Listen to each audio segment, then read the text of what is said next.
Dude, you son of a gun, dude.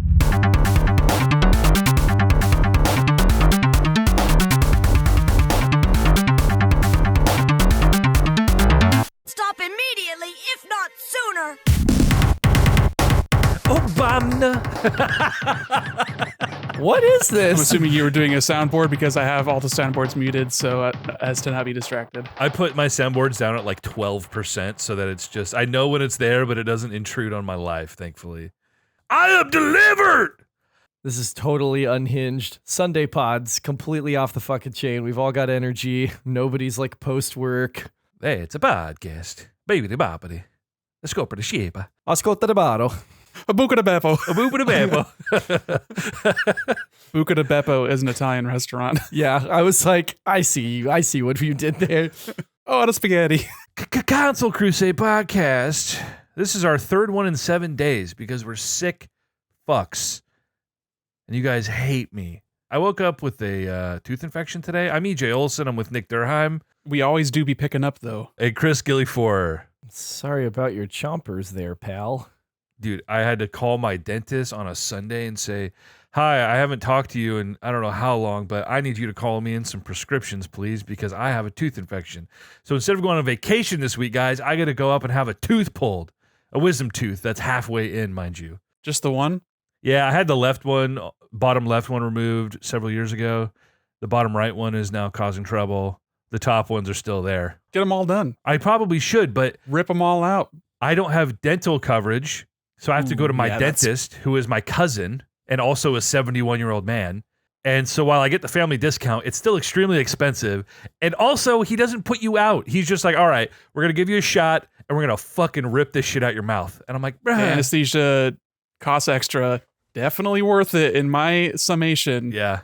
You know, I'll pay the fee. I don't want to remember this. Yeah. Yep. If the doctor is in, the Nick is out. Do you have a pair of ice skates? Could you cast away your wisdom teeth out? Oh my God. No, the wisdom tooth is only half breached. And while they're coming in straight, they're not impacted. They're not really real teeth. You know, it's just like an opening that I've had for years in the back of my mouth that is, you know, it's like you got to use a floss pick to like clean it properly. It's just a nightmare. Every once in a while, you get a popcorn kernel back there and it turns into a little hard lump and you have to get on the antibiotics and EJ. It's the whole deal. I haven't had it in like 4 years, but it just flared up. You've already had one wisdom tooth extracted, so you're probably well aware of the flushing you're going to have to be doing, especially for the bottom row. The bottom row needs flushing. I know. Get in there with a little syringe and the salt water, and it feels weird, but it feels kind of nice too. So I had that bottom left wisdom tooth pulled, guys. The last time I had a respiratory infection, I got sick the day I had the wisdom tooth pulled. And let me tell you how miserable it is to have both a chest infection and a cough and also a freaking blood clot in an empty tooth socket. Yeah, awake during a surgery as well. Oh my goodness. All up in your business. Dude, okay, I know we're already so off the rails here, but he has to pump me full of lidocaine, bro. Or Novocaine, whatever they use it. Like he'll give me the normal dose. And then he'll come back and he'll be like, you still feel that? And I'm like, oh yeah. So he gives me another dose. I had like 3 shots by the time they started to pull this tooth. And as soon as they went in there, I jumped out of the chair. He's like, you feel that? Like I felt it all the way down my neck. And I was like, and so he has to give me another shot and come back. And then when he's got that root halfway out, I'm like tearing up because I can still feel it. And I'm like patting my chest like, bro, this is not happening. He's like, we almost got it. Stay still. And he just rips that bitch out. And I was like, oh my God, you asshole. So he cast away to you on your behalf, it sounds like. Yeah, it was gnarly, man. Did he tie a string to it and then slam the door? Was that also part of the procedure? Bro, he damn near put his knees on my chest and had to just fucking yank that bitch. Yeah, just a little extra leverage. Hold still there. Cuzzo. By far the worst cold open I've ever been a part of. This is the Console Crusade podcast. We banked an episode last week that you might hear next week, and we had to do an insert for last week's episode that you've probably already heard, and now we're doing another episode because Chris had a free day and Nick didn't end up going on vacation, and now I'm not going on vacation, so I can edit this podcast. It's just a whole thing. And now we're here, and somehow we had an even busier league week, so we have to do a league recap number 2, not even a month into the fucking year. We've drafted 3 weeks ago, so we're here to do that.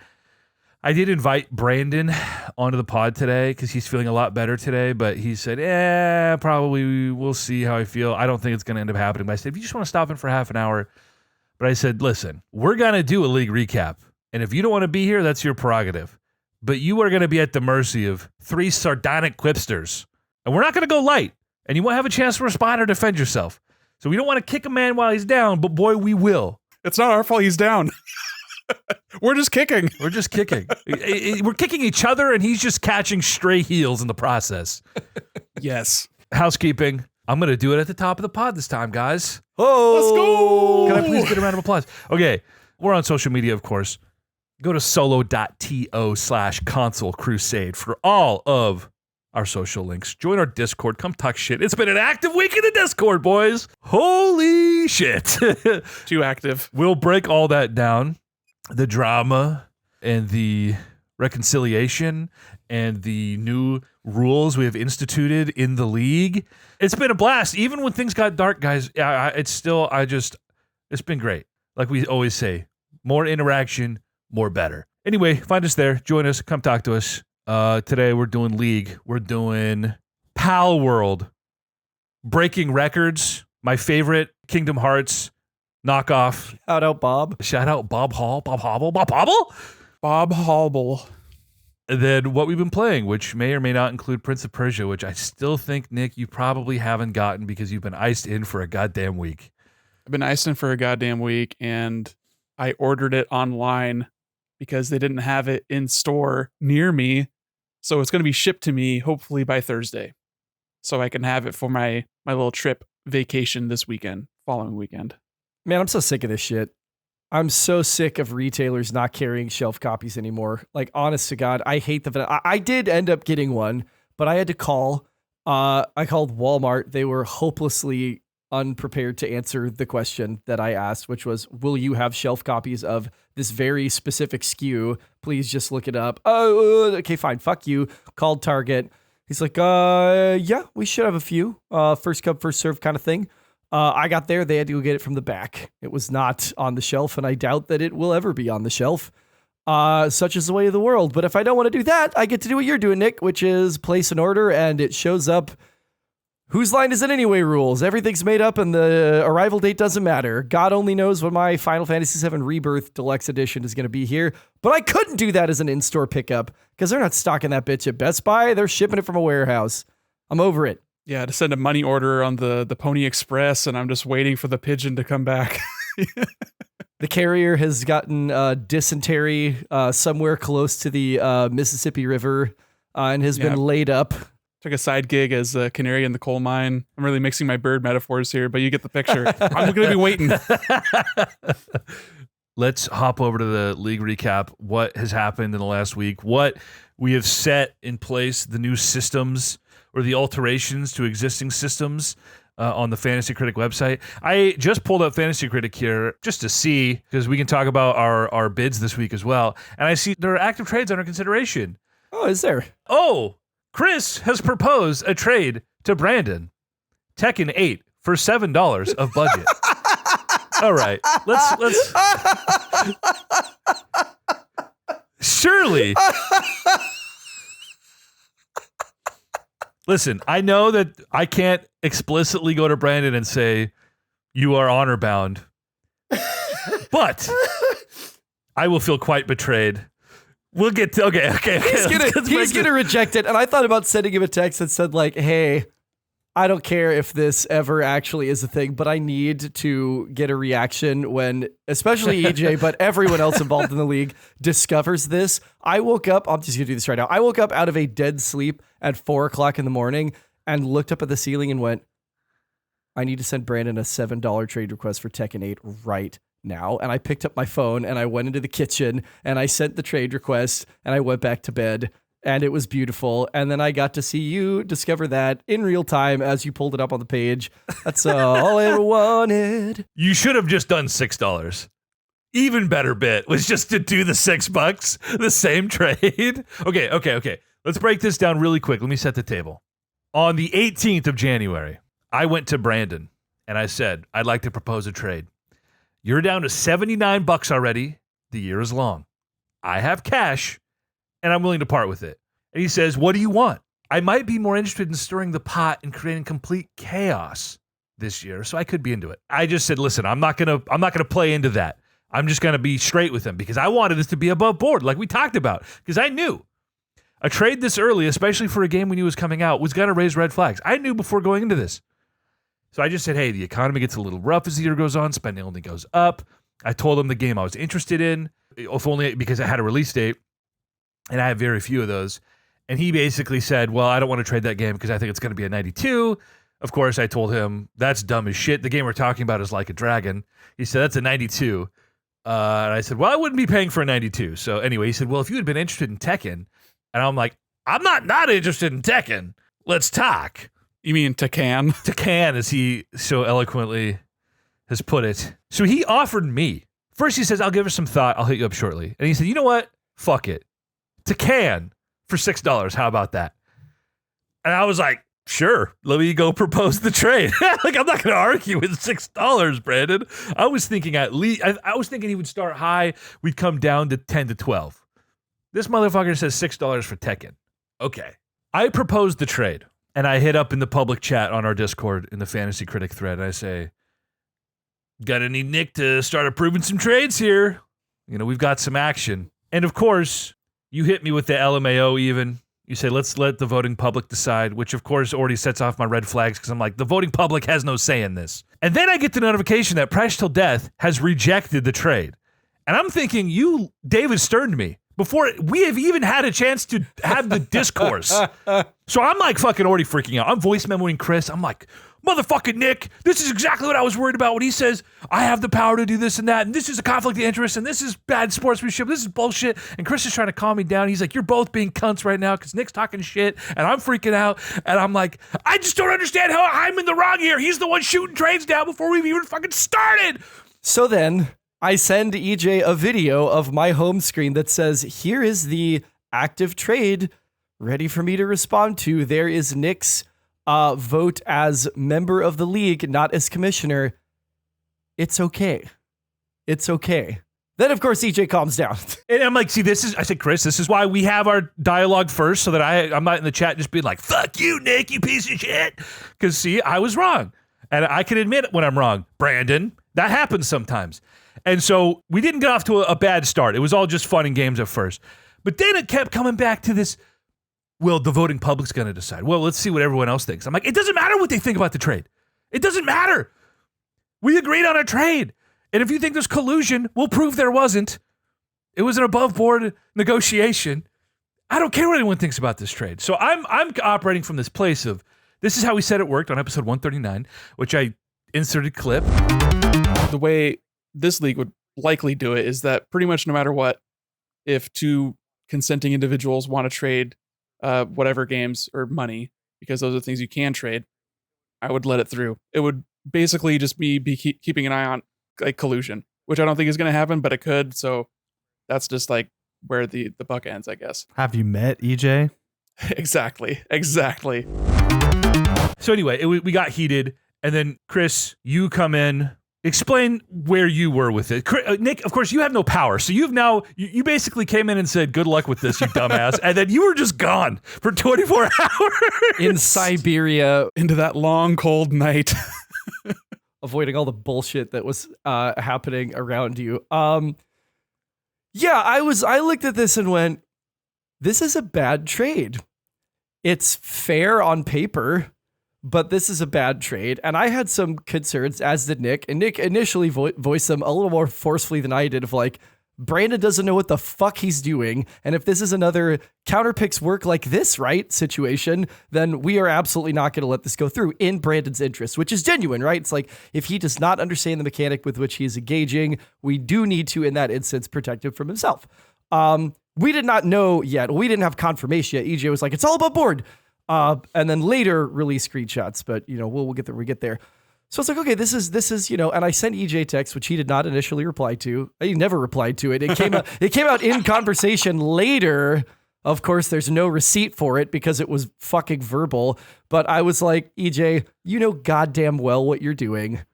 And that's fine, but don't try and sit here and like put this show on of this is a perfectly balanced trade. I never said that. But you did not say it. You didn't not say it, especially when I privately said, and not even public, like, I don't want to pile on yet. I got there, but not yet. Initially, I was like, sure, I don't want to pile on. So I'm going to say this privately. You know goddamn well what you're doing. This is a bad trade, and you know it, and you didn't reply to it. And if you'd even like reacted it, I would have been like, okay. Like now the quiet part's out loud. Now we can move forward. Again, the contents of the trade, obviously knowing what I knew, which was that I was not manipulating anyone. I didn't come to him and say, hey, if they lose, we win. Kind of. It was just, I just said, I want to do a trade. And this is how it manifested. I would have paid more for the game. Of course, in the Discord, you said, you're like, just admit that you wouldn't. How did you phrase it? Let me pull it up, actually. I want to make sure I'm getting the verbiage right. Would you pay $6 for this game? Would you trade this game for $6? He said, well, I wouldn't trade any of my games. I'm like, do you think this game is worth $6? Yes or no? And you equivocated and you're like, no, I think it's an 81. I would not bid more than $6 on a game I think is going to be an 80 or an 81. That's an honest answer for me. And this week, we'll get there.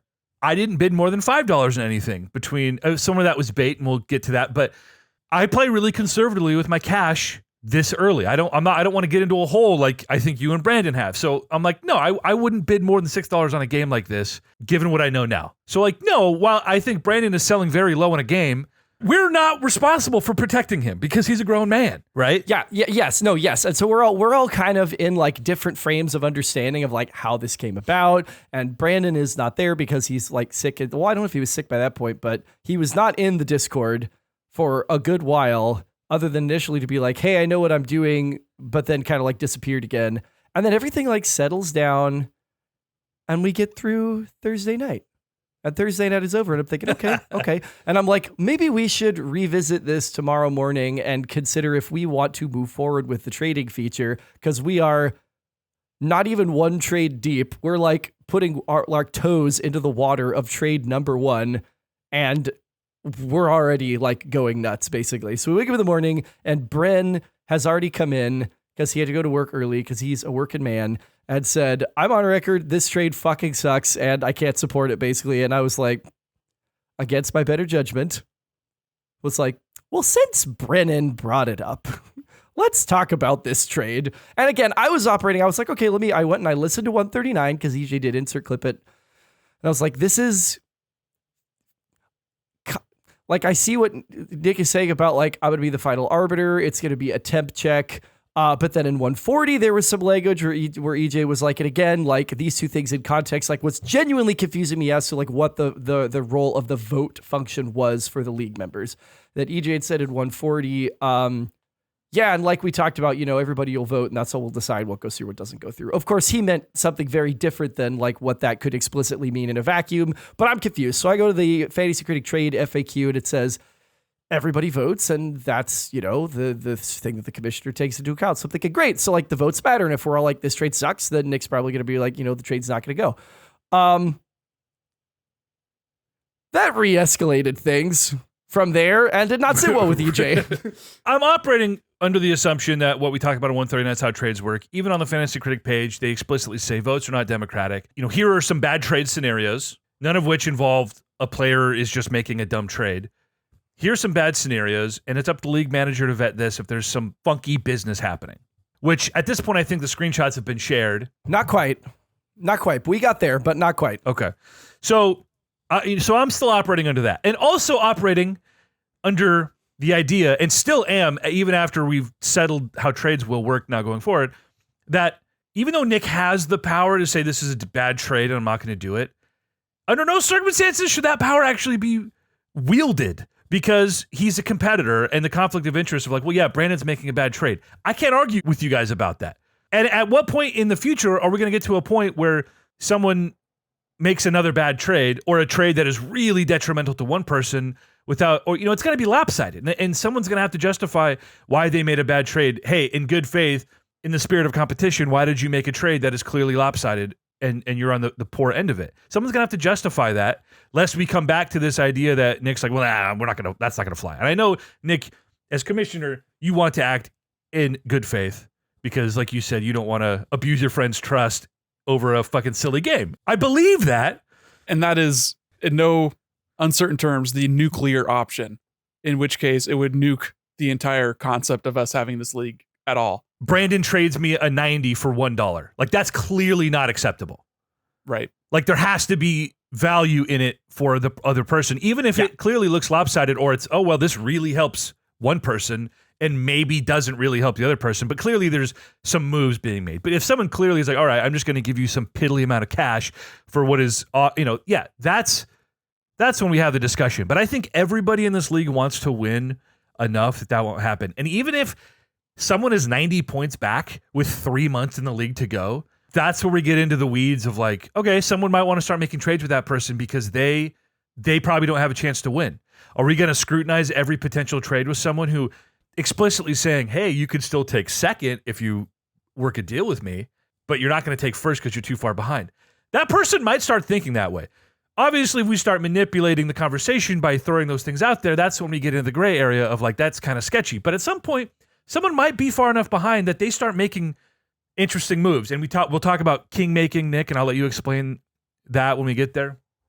Chris and I start getting a little personal. Yes, it arrived there. I had my very first reconciliation conversation with EJ, which was like a milestone, I think, in my participation on the podcast. That there were times where we're like, yeah, sorry, I got frustrated, but genuinely where I was like, we should probably like talk to each other about this because this got weird. We're both grown men and came to a great place of, hey, I see where you were at. And anyway, yeah, so I'm trying to I'm genuinely throughout all of this trying to see how like this works and makes sense. Because at the end of the day, I want people to get what they want in the league. Especially if, we have like on paper, but not like, screenshots yet that, well, Brandon said yes. And eventually went over to the Fantasy Critic Discord and was like, hey, so here's the situation. Player A is sending $6 to player B for Tekken. Player B is a little, has already like, $79 in cash or whatever, and has a lot of games that aren't going to release or wondering and was expecting that it would, folks would kind of come down clearly on one side or the other. And they didn't. They were like, well, that's definitely a bad trade. But there's no exchange of goods or services or quid pro quos or promises of like things to come in the future or like a swapped draft pick next year or stuff like that. So they're like bad trade and somebody future first. Seriously, right? I was like, I'll send you a future third round pick in next year's fantasy draft for you giving me Tekken right now, which like I love that as a basketball fan. Funny. But that is not allowed. That is explicitly in the FAQ as you cannot do that. We have to think about this 1 year at a time.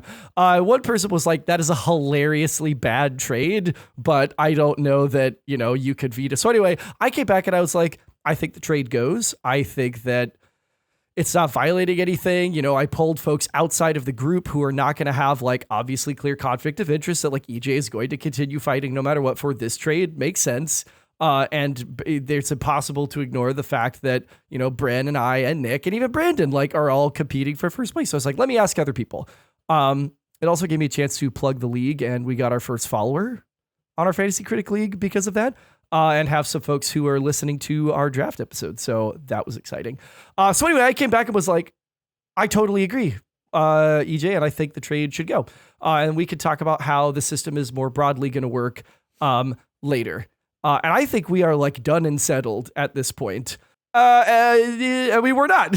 After you came to that conclusion, which I hadn't responded to yet, Brendan chimes in with, well, I think it's a bad trade. And if we're doing the voting system, that doesn't work. In my mind, I'm like, well, we're not doing the fucking voting system because we've already fucking established this. So I have an open response, which half of it you could read still in the thread. Again, we scrubbed some, there was a lot of, I think what Chris and I got to was there was a lot of interpretation of intent. And I'm just here assuming the worst of everybody. Well, you can't just change the rules because you don't like how I'm doing it. And just because this is clearly worse for one guy and better for the other, now we're making these bad faith arguments about protecting players. And so there was a lot of projected intent and interpretation, and so now we're attacking each other's character, which is not a part of the game. And in a public forum, mind you, which we quickly forget. There's only 20 some people in this server, but everyone can see what's happening if they so You choose. can belittle EJ's intelligence, but you come after his character, and then the gloves come off. That's what I'm saying. It's about the principle of the matter. That's the principle of the matter. So I have a big response, and basically, what I'm defending myself, and I'm like, I feel like I'm being gaslit into thinking this is not how things work, and this is how I assumed it worked, and we can have the conversation that, well, maybe this is revealing some holes in the system, and we should talk about it before anything is done that can't be undone as far as cemented trades. I said we can have that conversation, but I'm feeling gaslit a little bit, a little misled, and a little like maybe there's some actions here that aren't as sportsmanlike as we'd like them to be because Brandon is making a bad trade. And of course, Brandon just wanted to sow chaos. It was his whole intention with underselling on the game. Well, you done did it, Brando. Congratulations! Fucking congratulations. This was too much. He didn't want it to happen like this, but it was good in the end.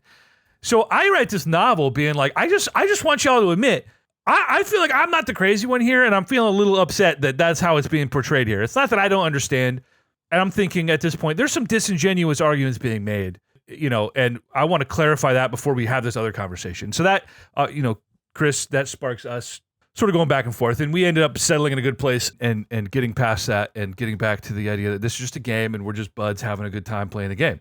Great. Nick finally gets his power back.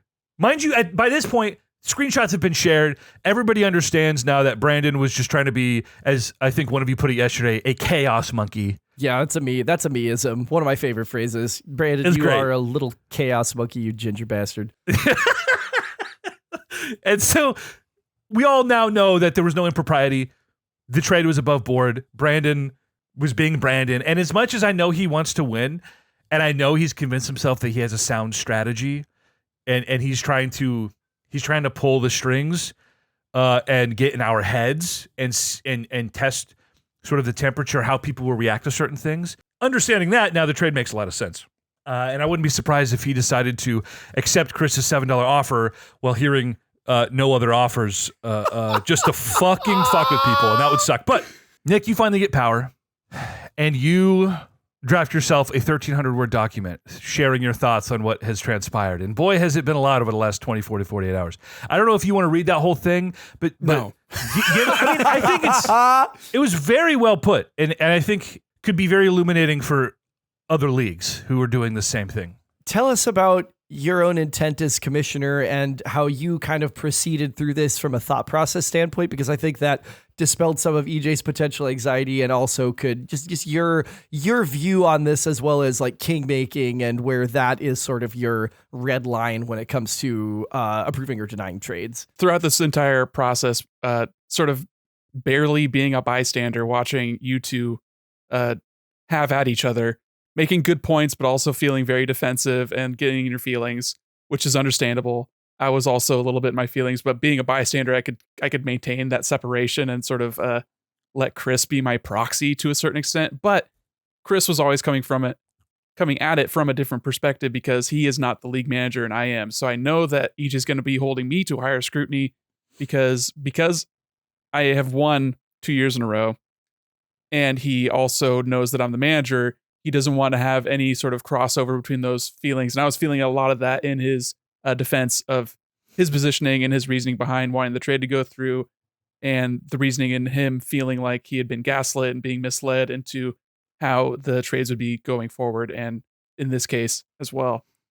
So I wanted to sort of focus on what my role as the league manager is and how I want to approach it.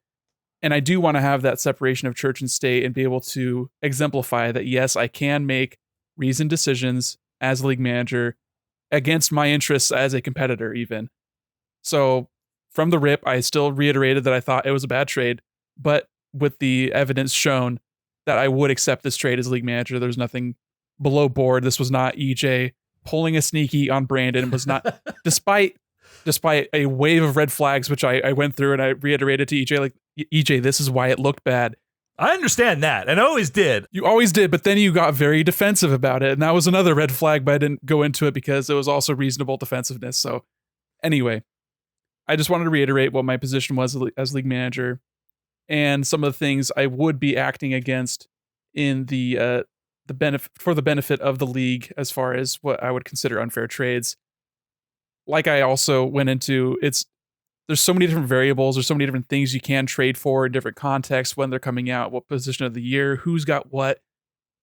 Like in this instance, I think Tekken is worth a lot more than $6 to Brandon with his set of games. To EJ, it's probably worth about $6 based on his games. But that $6 is not a unilateral measurement. Like, yes, it's literally a number, but it means different things to different people. So that was another consideration that I had in thinking that the trade was unfair. But it still wasn't enough for me to think that is like something that I should step in and deny as league manager. But this entire blow up and tirade, besides just being a lot of defensiveness and getting feelings, was a symptom, I thought, of just not having clear rules and guidelines. And I think the more rules and guidelines are in play, the better everyone feels in any sort of game. And something I did talk about as well was kingmaking, which in multiplayer games that I'm familiar with, like Magic the Gathering, in a 4-player match, everyone is trying to get first place. There's only one winner, zero-sum game, one winner, 3 losers. If someone is in a losing position and they are still in the game and they start playing to not win, but to just like fuck around, they are no longer participating in good faith. And that feels bad for everybody. Like, they're not going to win, so they're not going to feel good about, participating and competing to an extent. So they're just sort of disinterested, they're disengaged. And I want to maintain that level of engagement throughout the year. And if it feels like something turns into kingmaking where a third party is trying to propel a person that's in third or second, or even deep in first, and they just want to make them like for sure going to be winning, like I want to be able to maintain the semblance of control as the league manager and put a stop to that, because I don't want that in the league. I want everyone to compete and do their best. I want everyone to look out for themselves and not try and push someone else forward just because they're losing or having a bad day or whatever. Something that I do want to note, someone brought up in the Fantasy Critic server, oh, are they just throwing early? Like, which, yeah, again, not playing in good faith, and that's not fun for anybody. But we do have to consider that this is an ongoing, we're in our 4th year of this. And at some point, if a losing player decides, all right, I have to start playing for a position next year. And that could mean a lot of things. That could mean I want to finish third because I think it's better to have picks in that position. Oh, maybe I want to throw because I want first pick next year. And that's their prerogative. Obviously, there's a fine line between us trying to convince someone of one or the other. But like at some point, people might start playing for next year's positioning. And I'm not saying last place is the best. I mean, I don't think picking first is the best. And I'm sure there are different philosophies on that. But at some point, people might start playing positioning as we get really close. This is also why we set a trade deadline so that in December, people don't start throwing for positioning. We're still a couple of months out, still games on the board, still moves to be made. So in that way, that can help start to sort of self-police. But at some point, in a way that is different than your example of Magic the Gathering, where there is one winner and multiple losers, this is an ongoing affair, and draft position becomes a consideration. There are so many moving pieces, and like you said, you can trade so many things and any combination of things, and there's so many considerations that it's impossible to set rules that will cover every contingency and every scenario, whether good faith or otherwise. But we hashed out some potential rules for how the system works within Fantasy Critic and how we'll apply it. And I think that pretty much will take care of anything. It removes the conflict of interest as voters, and it gives the person on the receiving end of a trade proposal a chance to field other offers. So if you want to go into what that system looks like and how we've sort of fixed the glitch in the matrix here. I do still want to talk about what you're talking about, because that is exactly what I'm talking about when I say don't throw using trades. Throw with anything else. Throw by picking bad games. Throw by picking games that will not release. But do not throw by picking trades, because you are not the only person involved in a trade. By definition, you are going to be giving someone something else. So that's a bad example. And I want you to be clear on that is not something that trades are going to be used for in this league. Anything involving like people jockeying for first and people who are distantly not going to finish in first are going to receive extra scrutiny around the trade deadline.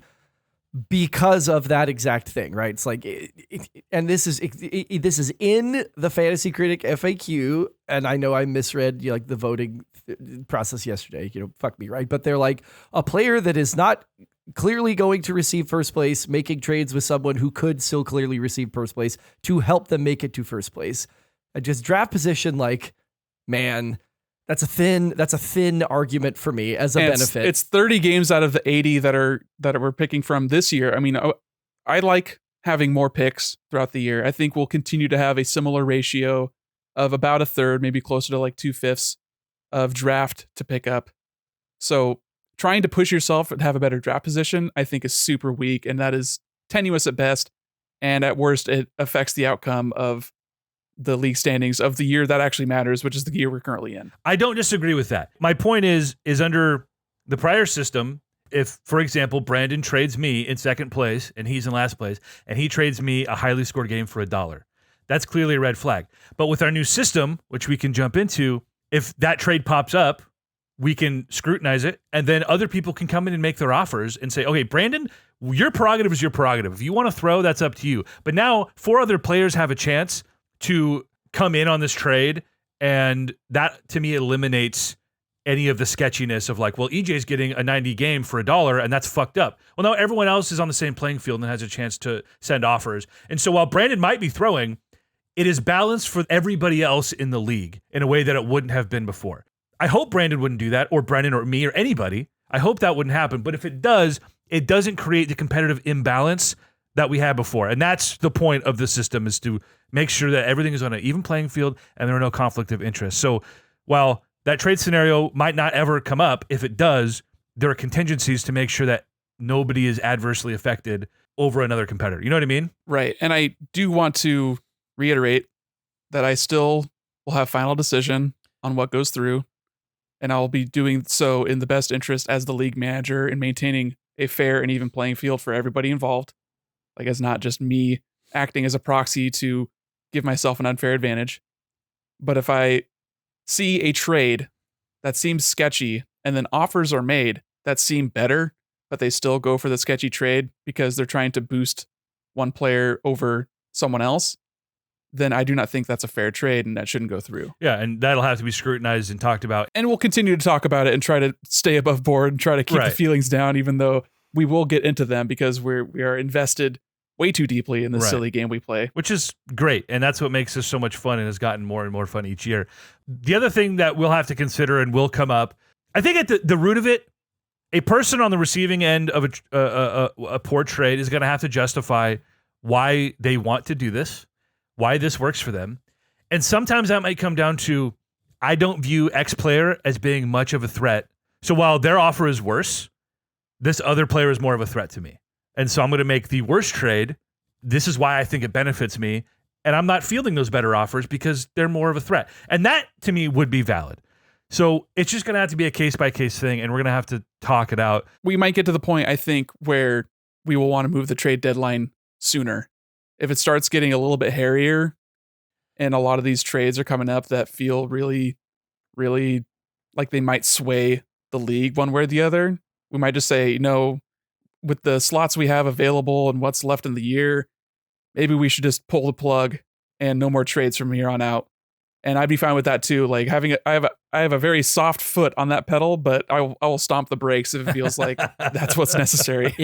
When Brandon has 40 points in the month of July, we might want to think about like a September trade deadline. Or just a trade deadline for Brandon. Yeah, he's barred. Think about it. If someone is so far in the hole and we just have 4 other players throwing trade offers and trying to like outbid each other, that's fun. Picking his dead carcass. Like, hey, Brandon, those 40 points aren't going to do shit for you. So send me that 92 you think you're going to get for fucking Yakuza. And I'll send you some cash that you could spend on another garbage can JRPG. How's that sound, champ? And then next thing you know, someone who offered $15 for whatever 88, now you have Brennan coming in and paying $42. And now it's we've ran each other up, and the manipulation of the public bidding system, that's more fun. I understand it's going to be a case-by-case thing. I am quite worried, as we saw with this trade. I don't want anything to be litigated in bad faith. And I'm not saying that's going to happen, but it's going to be very easy as tensions get higher, as scores start coming out, to look at a trade and say, well, fuck that. I don't want that to happen just as a competitor. And we have to trust that everyone is going to come at it objectively. Like Nick, you said, you would have approved the $6 Tekken trade. And, the way I look at it now is with the system, which we'll go into in a moment, that alleviates most issues. It gives all the players a chance to be competitive and get in on a trade. And so to me, it's like there are no more do-overs. Brandon, I rescinded my trade way before we got to the end of this discourse. I rescinded the trade because Brandon clearly didn't understand how the system worked, how the voting worked. We had talked about that at 139. What I was operating under, he wasn't even a part of. So I rescinded the trade and said, all right, let's hash this out, and then I'll repropose the trade once we get there. And Brandon, of course, felt honor-bound to just let the $6 trade go through. And I said, you don't owe me anything. You obviously know it's a bad trade. And he decided to hang on to the game. We'll see if that gets reopened with Chris's $7 bid. But well, it's interesting, and I want to open a mental browser tab about why it's now interesting, but not until Nick talks about the system. Sure. So throughout my brain dump of me just scrolling up and re-listening and trying to pick out the things that seemed the most valid and important to this whole process, I came up with my ideas and some ground rules, which we then worked together to elaborate upon and spread out a little bit more, which I've already noted mentally that something that I thought was true is not true, and I'll go into that once I get to it. But I have outlined here the CCP trade process. Trades must be initiated only at any time a new bid may be made. This is between Saturday at 5 p.m. Pacific time and Thursday, 5 p.m. Pacific time, a 5-day trade window for starting new trades. Seems fair to me, especially since, as we found out, trades will stay open for a week, like a full 7 days, and then if it is not acted upon, they are just automatically nullified. They're deleted. Because trades will always still need the league manager's approval. Player 1 will initiate the trade with player 2, naming what they are offering and what they would receive in return. If player 2 declines the trade offer is nullified. I thought that the trade offer was not public. I thought that was only visible by me as the league manager, but it is visible. EJ saw that Chris made an offer to Brandon for $7 to receive Tekken 8. And then, if Brandon accepts this trade, then we'll go into a open sort of forum discussion about it from the other players. It is not finalized, but public commentary and counteroffers can be made. We'll use the Fantasy Critic site, which has the voting option. So you can just straight up say, this is a bad trade, it shouldn't happen. And you can give reasoning there. Or you can say, it's a bad trade because I want that game, and you can make an offer for it. And then talk about it more in our Discord, which I will, or EJ will, start a thread whenever a trade is accepted to sort of congregate and allow us to discuss further what we would offer for it, what we think about it.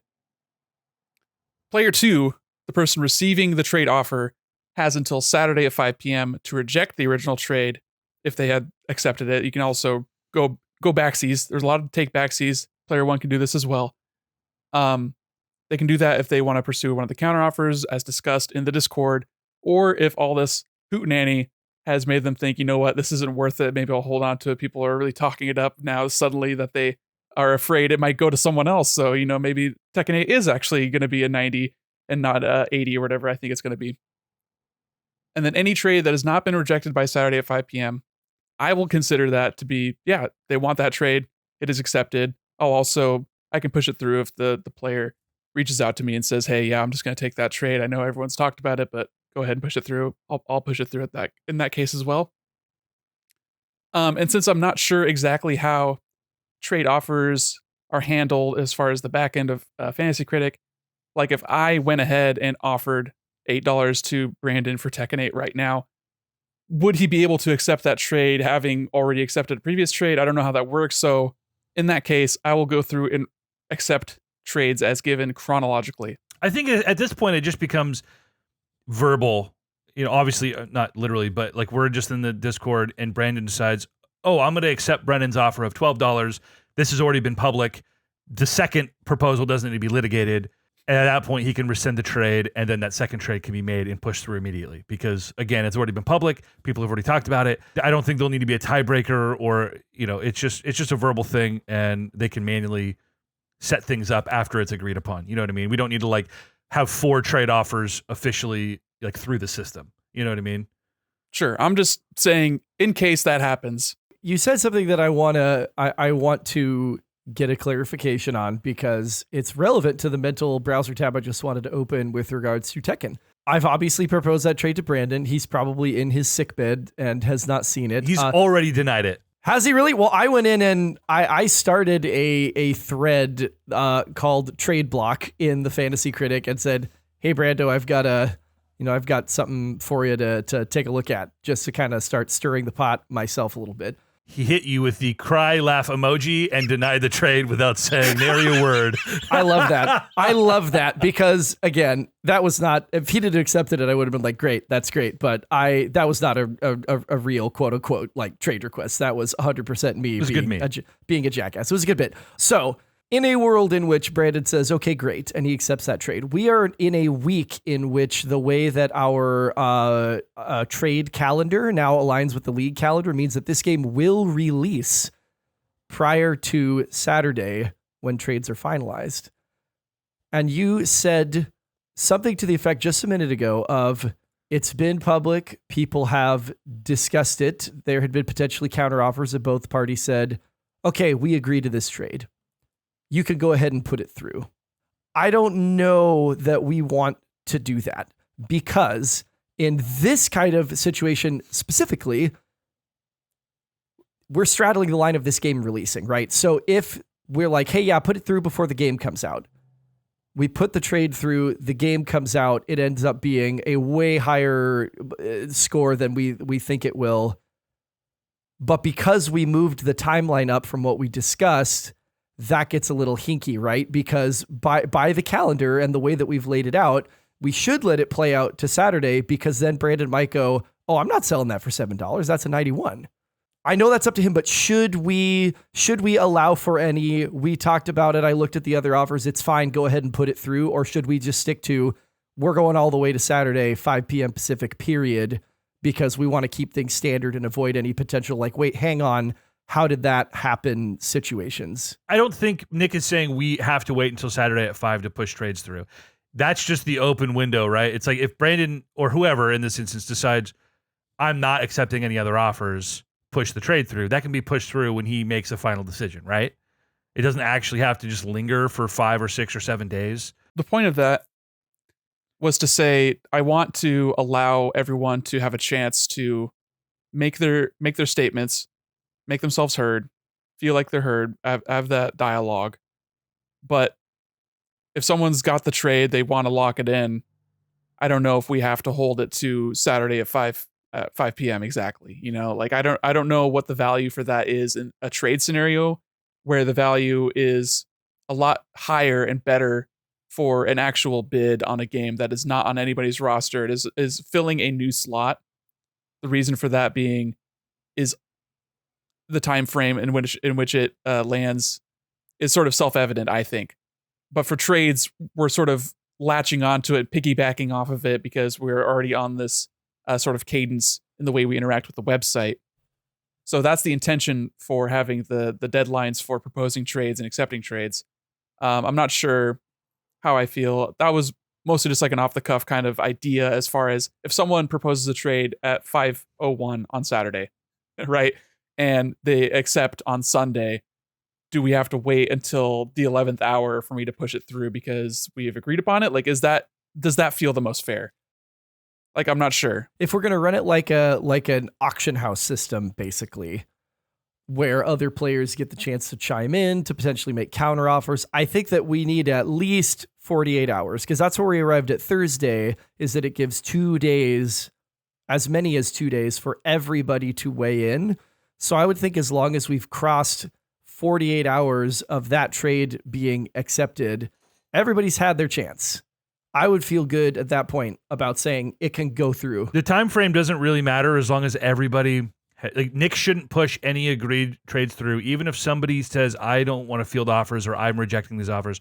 Nick shouldn't push a trade through until all of the other competitors have officially cast a vote in Fantasy Critic's system. Reject, approve, I think otherwise. that's fair. I think that's fair. But also, if someone like just doesn't respond within a week, like if they forfeit their right to have a response, and within thus 1 the week. time 'Cause frame. I think a week is totally fair. Yeah. And that's the time frame. But Yeah, but it can exactly. happen faster once people have voted. We're not waiting for 501 to see if the trades went through, you know? I would love then Right. for folks to make sure to make their responses in a timely manner as much as possible. Because, like, again, Brandon rejected it. It was a meme anyway. But if I'm like, I think I'm buying low on this because I think it's going to be a banger, I want that to go through before those scores come out. If you're going to be proposing trades, that's on you, I think, to be timely on them. Yeah, that's Like the if risk. you're trying to scoop a game after some previews come out a week before a game is bound to hit, like everyone has that information.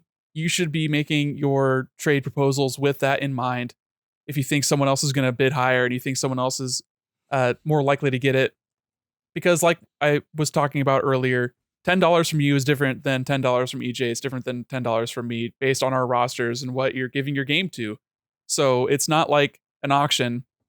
Someone can have a really good reason to not give a game to somebody else, even if they are offering more money for it, more budget for it. Indeed. That gets into some interesting gamesmanship then. If I don't want, like, let's say the shoes on the other foot, EJ's like $7 for Tekken, and Brandon's ready, and other folks have started to comment, I could, depending on how many days, like withhold that comment as I'm evaluating what I want to do, trying to see if their sub scores are going to drop. And then Brandon decides, oh, this is going to be really good. And he pulls that.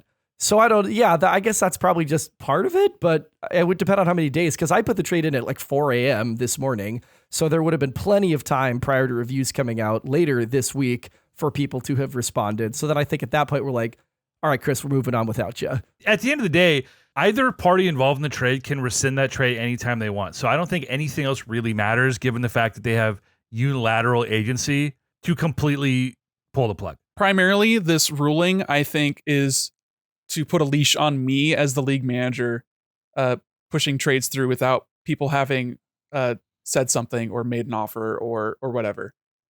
It's not so much a way to limit the people involved with the trade or the players involved in their interaction with the trade. It's mostly just something for me to follow, something for me to pay attention to, I think. Well, that's the trade system. I think it's going to self-police, and hopefully we don't have too many more questionable trades that we have to litigate like this, and it'll just be above board. What I want more than anything is for this to be a close year all the way through the year, because I think that will make the trades very interesting if everyone has a fighting chance at first all the time.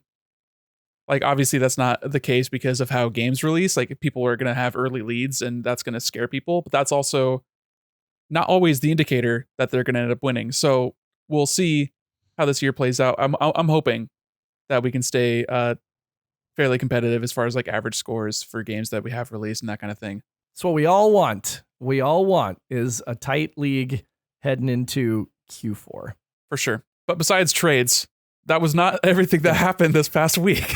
We'll try to be quick about this because we only have about an hour left and we have plenty more to talk about. But this week, I kicked off a little drama in the bids, and I'd like to run through this really quick. I bid $1 on the following games: Star Wars Outlaws, Indiana Jones and the Great Circle Counterpick, Visions of Mana, unannounced Mario Kart game, Braid Anniversary Edition, and then I initially bid $1 on Rise of the Golden Idol and eventually upped that bid to $5.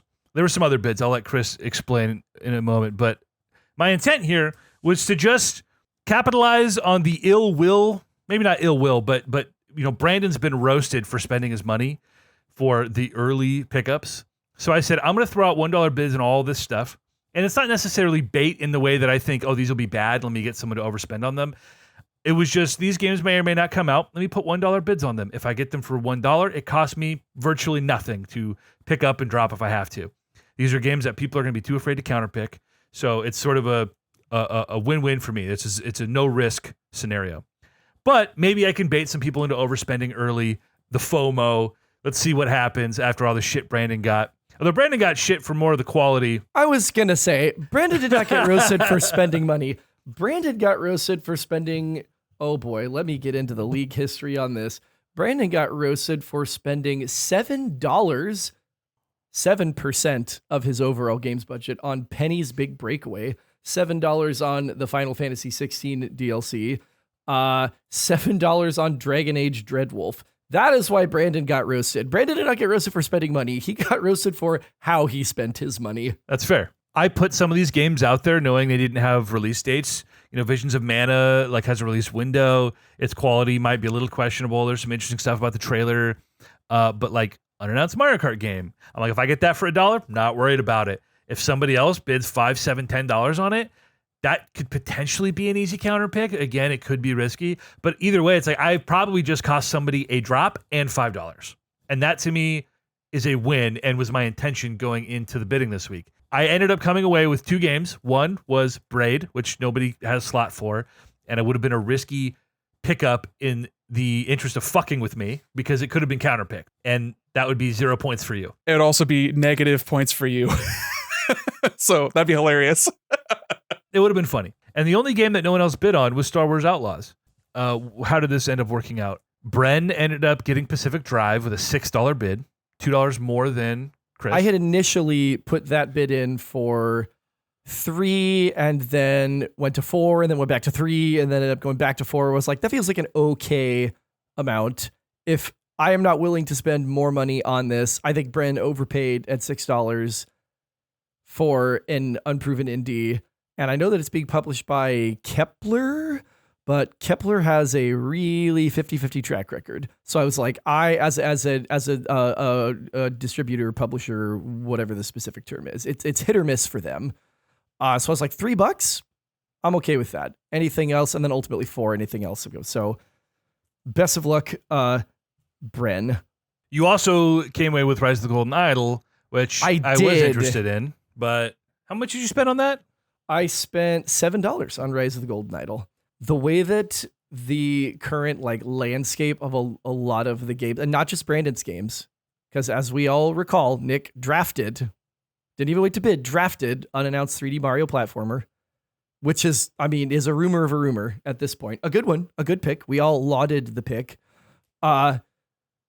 We have a lot of TBD games in the league right now. A lot of TBD 2024 games in the league right now, because that is the kind of year it is going to be. I've been eye-fucking this game for like, since it got announced, basically. The first one was a runaway hit. I think it was an 87 on Open Critic. Not quite into what we designated as the banger window, but knocking on the banger window. Great score. I didn't want to be the first person to bid on it because I felt like if I threw $5 down, I know EJ has been talking about this game and is interested in this game. And I felt like if I bid first, I'm going to get outbid because EJ's going to go, oh, somebody else wants this. I've got to come in with a big bid to take it, which, you know, humorously perhaps is the way it ended up playing out in reverse. Although I feel good about $7 for that because I think it's a great title. Check me with the CP if you wish, but I feel good about it. Yeah, I came in with that. Came away with Mario Kart for $5, which I was like, I'll take a $5 potential rent to own that I think people will be a little skeeved about counterpicking. Maybe not. And I broke my 3 years long pledge to never spend more than $1 on a counterpick. I had sent messages when the bids came out to everybody except Brandon because I was sure that most of these were his. Which good work, EJ. Nice smoke screen. And EJ was like, well, my New Year's resolution is to never collude with you again. Insert clip. Which he, again, said on the air. Insert clip. And so then I sent a message to Nick and Brennan saying, all right, fuck EJ. What do you guys want to do? And they didn't really say anything. And then Brennan reached out and was like, hey, so these counter picks, you know, I'm like, what are you looking at? Like, let's not like run each other up here. And he's like, mostly looking at Dragon Age Dreadwolf. And I'm like, great. I'm mostly looking at Penny. Super. Lo and behold, no Dragon Age Dreadwolf counterpick this week. So I'm like, fuck you, Brennan. That is mine. I think that is a POS. I think it's potentially a sub 60. And wow. with one of my, sub 70. I think that's potentially a point earner for me in the league, albeit minor. But if you think you can get a sub 70, you take that counter pick. Absolutely. So maybe a little too much. And then, I've also got Ayuden Chronicles on there. So I'm like, I've got some games here that I could maybe get some points for. 2 of my 3 slots are full. And then I could sit back a little bit knowing that third one, I've got that third one, and other people are going to maybe have to start thinking about, I've got to get those filled. I know it's a long year, but the later you wait, obviously the riskier those counter picks can become.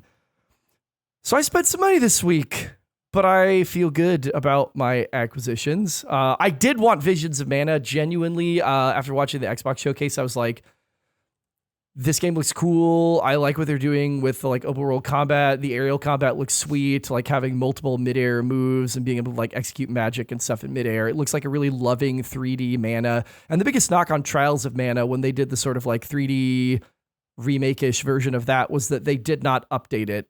Everybody was really happy and excited who reviewed it to be able to play it, but they kept a lot of the archaic systems and feelings of a Super Nintendo title that just did not play for folks in a remake. And I feel like they are going to have learned from that. But I'm not so sure that it's going to be a high point earner that I wanted to go in too high on it. I think I put a $5 bid down. I think Brandon got it for $7.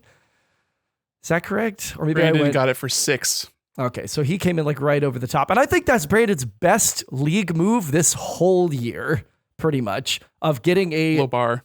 Well, yeah, he tripped and fell over the bar that he's already down. Bad. He is the bar. So let me interject here and say that these were all bait bids. I was curious to kind of get a feel of what do people actually want. That's why I texted you, Chris. I texted Brennan. I texted Brandon. Yes, let's talk about that because, again, EJ, my New Year's resolution is never collude with you. Here comes the text. So now that we're through with that, how about some old-fashioned collusion? And I'm like, You offered the collusion. I just was curious, what's happening this week? What are we doing? Yeah, right. Yeah, right. As soon as he texts me, I'm like, you are on a fishing trip.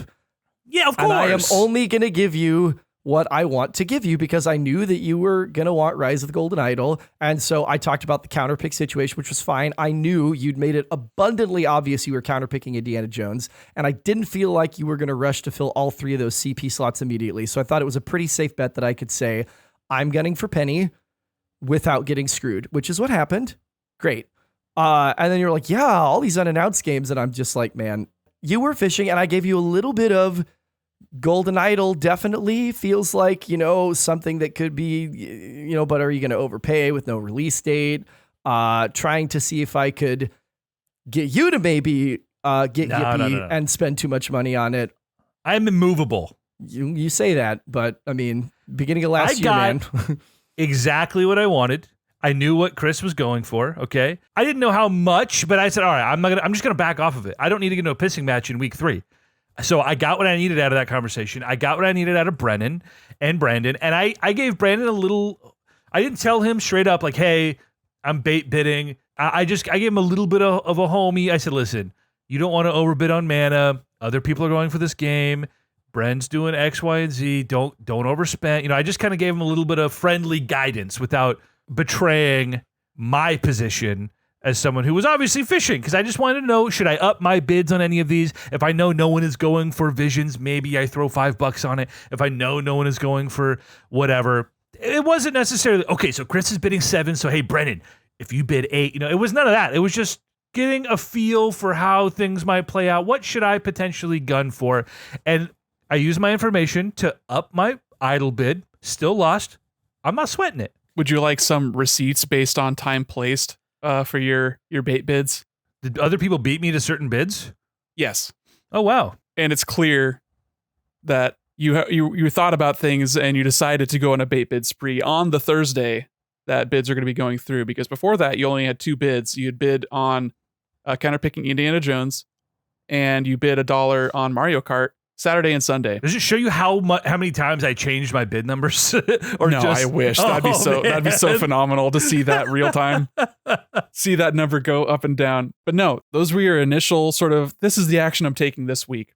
And then Thursday rolls around and 242, you put in $1 on Visions of Mana, Rise of the Golden Idol, Star Wars Outlaws, and Braid. Yep. You actually put $5 down on Rise of the Golden Idol because that's a real bid. You actually wanted that. That game. was originally a $1 bid, and then it wasn't until after I talked to people I raised that to $5, as well as Penny, which I had last week and then canceled and told Brandon as much, and then I got back on the I want Penny train and bid $3 on it. So I did a lot of waffling. Okay, so interesting. We're learning that it is the time placed is the time it was initially placed, but not the amount it was initially placed as. Correct.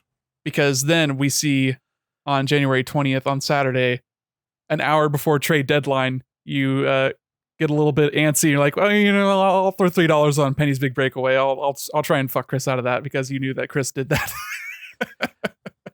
Yeah, I was curious if Chris was just trying to fuck with me because he was going to try and get in on that $1 bid. And so I was like, fuck it, I'll do $3. If I get it, I get it. If I don't, I'm not going to lose sleep over it. He initiated that counter pick by bidding on it on the 14th. I did. I bid on it immediately. I wanted it the whole way. And you knew that you didn't bid on it. So you knew that it was not Brandon because he's the owner of that game. And you probably sniffed out that I had no interaction with this week whatsoever. So you were probably heavily under scrutiny with Chris because of his outspoken feelings on the game.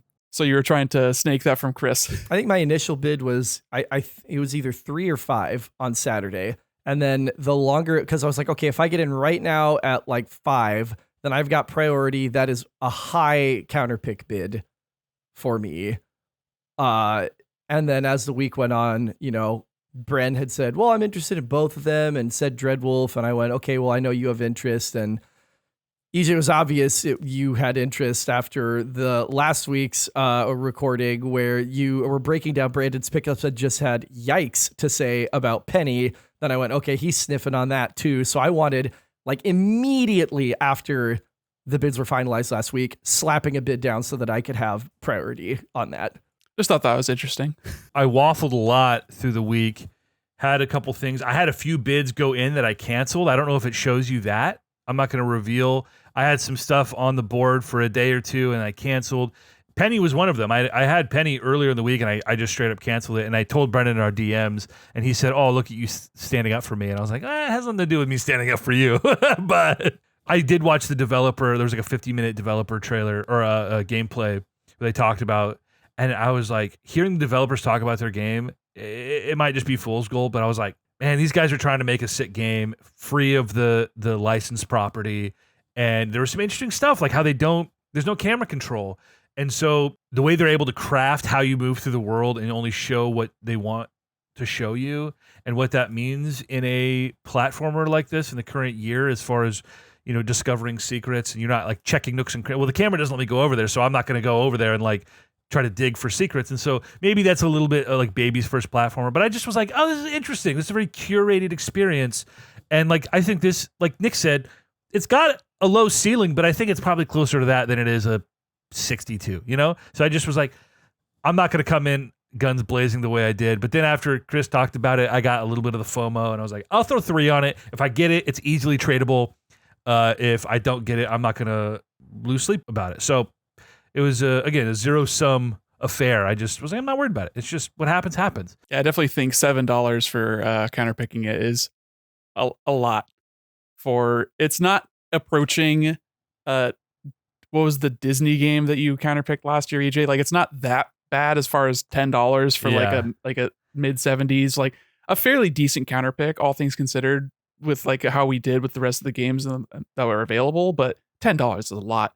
I think at this early stage, second weekend, mind you, yes, it's been an active 2 weeks, but I think it's a little bit of unforced FOMO, especially for a slot that you cannot drop willy-nilly like you can literally almost everything else. Speaking to that, I just think last year we really learned how quickly the economy gets set in a lot of ways. And I think, I've spoken to that in terms of how we're seeing a lot of like undated 2024 games or TBD, like Switch 2 titles, basically making rosters really quickly in this league, but also that we know how Brandon had come in swinging for games that he really wanted. He is the Chaos Monkey, and we know that if there is something that we want, we are going to have to we're going to have to get beyond what he had initially at least been bidding. Seems like he's tempered his enthusiasm for JRPGs a little bit, going down to $6 instead of $7 for mana. But that was like in this exact week I went, I know I want this. I know there's interest. I would rather overpay by $2 because I think I would have, if I'd have stuck with $5 originally, I would have had the priority bid and I still would have got it. Well, I think EJ didn't only bid $3. Did Brandon also put action on it? EJ had $3 on it. Those are a couple of dollars that I am willing to spend. Yeah, I don't think it's like the worst play you could have possibly done, but it is not a good play in my estimation. That's all. We'll see. I think I have the two most surefire lemons. I think that EJ sticking with indie after the showcase is insane. Unless you really think this game's not going to come out, because that is going to hang at least a minus 10 point dong on your face. There's no way that's under an 80. There is no way that's under an 80. The last Machine Games game was a 67. The last major title from Bethesda, while scoring decently well, I think evaporated the last bit of goodwill people have for this company and their very dated game design. Starfield reviewed well, but has only gone down in public perception since, and people are ready now, especially after Redfall. Again, a different team, etc. But Redfall hung dong. Starfield is getting absolutely trashed in the zeitgeist. All signs point to this game is probably counterpickable. And then after seeing the trailer, I was like, all right, you've got a half-assed Harrison Ford impression. You have really bad facial capture and animations. They showed almost no gameplay other than a couple of like really pedestrian-looking puzzles. They basically said, yeah, there's action, but not really. What are we doing? A Wolfenstein fucking dev making a puzzle game with Indiana Jones license? It probably more in the Ubisoft 70s territory. I might lose a few points, but if this comes out to an 87, dude, I gotta just give up at that point. Not 87, but I think it'll be over 80. Maybe, and if people are that hungry for I don't know, this looked more like a fucking Myst puzzler. I mean, not literally, but it looked more like that than it does a fucking Machine Game should be making. This looked more Myst than Uncharted. I just am confused. I was confused beforehand. I was even more confused after seeing this.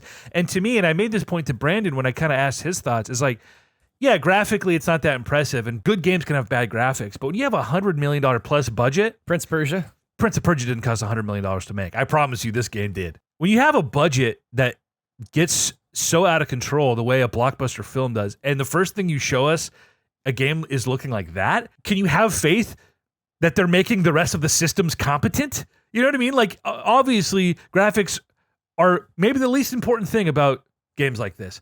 But I'm saying that it's a red flag for how I think we can think of them as a developer and what is actually going into this game. And I just feel like this is the first look, and it looks this bad. Games don't ever look better when they come out. They always get worse, and we get Puddlegate, right? You get the Witcher controversy. Like, the game's not going to look better in a year or 6 months or whatever. It's only going to get worse from here. And this was the first look. It makes me skeptical. And their last game was a 67. Come on. It just feels like you're putting a lot of stock in how this game looks, which is exactly what you said about Prince of Persia. Again, I'm not like comparing budgets. I can't do that. I don't have that number. And that's not really the argument I'm making. Things that will become clearer and will become better is how a game plays, is the systems in which the game engages with regularly that you're not going to get from a first look trailer. But like, counterpicks are forever, man. I mean, that's if this game continues to look better. I have cash. If I have to get off a bad counterpick, I am confident I can find one of 4 people to take my money and a bad counterpick. And we'll see how it plays out. I'm not as worried about this being an Alan Wake. Okay. I mean, that's a big assumption. That's a big assumption. High risk, high reward, you know? That somebody's going to want to take that. Maybe.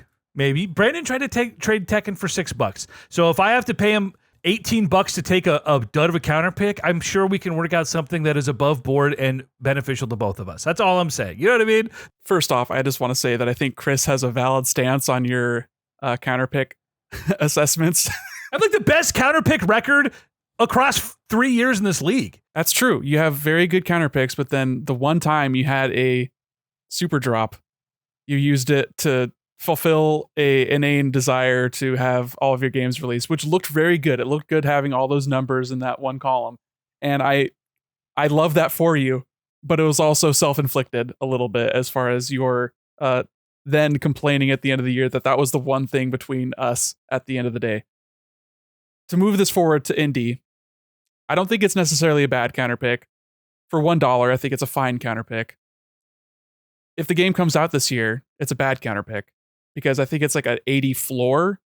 This is a real single-player, first-person adventure, action-adventure game from Machine Games.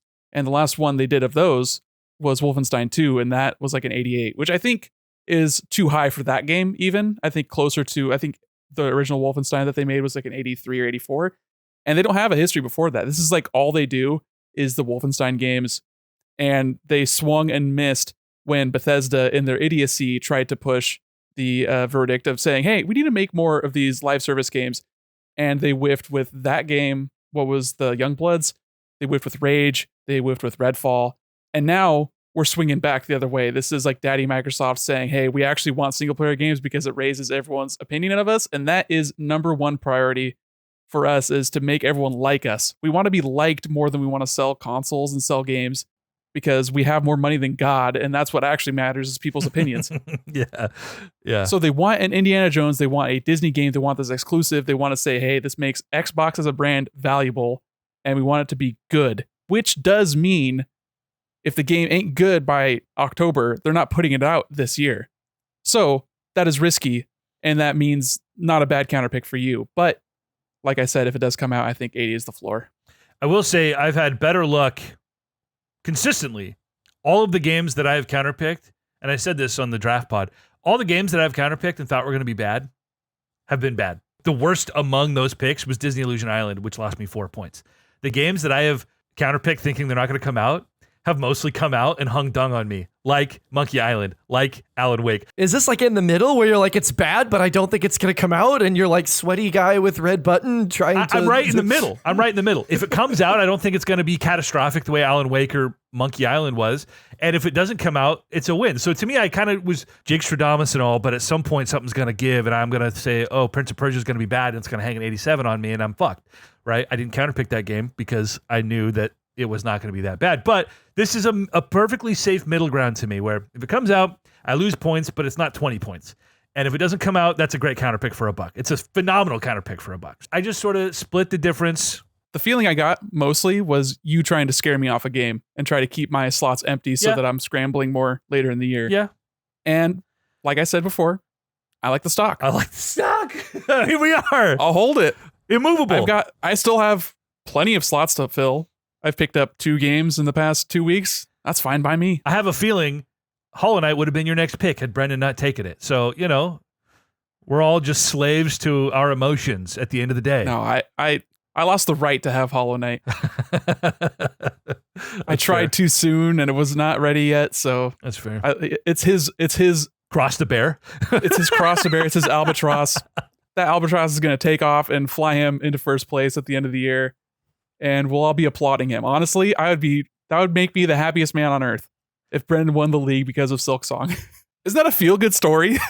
If Nick fucking wins the league because unannounced 3D Mario comes out, that means Switch 2 came out, and that means I don't care who wins the league. You'll be double mad because it happened 2 years in a row. That would be pretty fucked up, but it means I get a Switch 2. Last year, what did I get, Nick? I got second place, and I had to play fucking Metroid Prime Remastered, so it was a lose-lose. This year, that hurt you. I don't care if it means getting Switch 2. I don't give a fuck. I'll even play Metroid Prime 4 if it means getting a Switch 2. I don't care. No, Let's go! Yeah. Insert clip. Yeah. Shit. Redacted. All right. Anything else in the showcase, Chris, that you saw that was interesting, or we pretty much covered it? We talked about Visions. Yeah, Visions. I talked about it in brief, and that's about all I really would have said in less brief. But the open world thing looks intriguing. Having a creature to get you around that seems to also be able to do damage to enemies is nice.